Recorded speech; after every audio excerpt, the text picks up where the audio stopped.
Hey, so check this out. Let me tell you something that I'm learning about temptation, right? I'm sitting here and I'm meditating and I'm thinking like, dude, what are some of the things that I am tempted about or tempted with?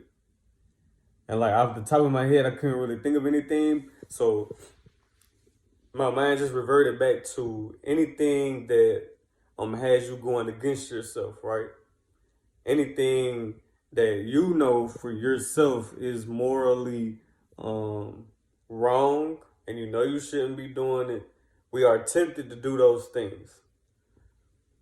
It is in those things that like the enemy will play with your mind and present these things to you and have them looking away to where like your heart desires it. And the more, you pay attention to this thing and you give this thing, time in your mind, the more you think about it, it easier it becomes to cross that line and do that thing that like, man, if I do this, I'm going against myself.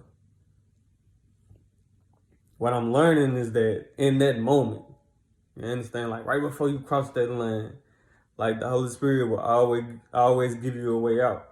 It'll be somebody giving a message to you, like, that you shouldn't be doing that. Or, he will find a way. God always finds a way to bring a message to you when you need to hear it. That way there's no excuse like, oh, I ain't know. Like now you knew. You just chose to do that what you wanted to do. And that's okay.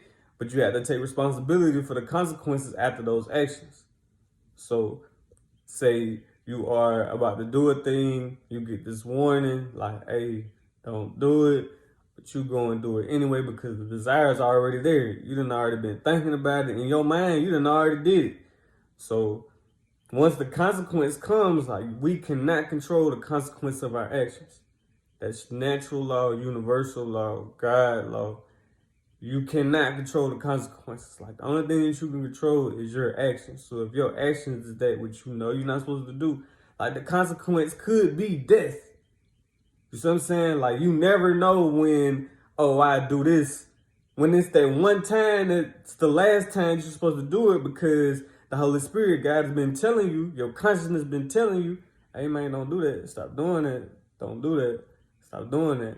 And like we get this warning, and then maybe the consequence was, you know, something that threatens your life, but it didn't take your life.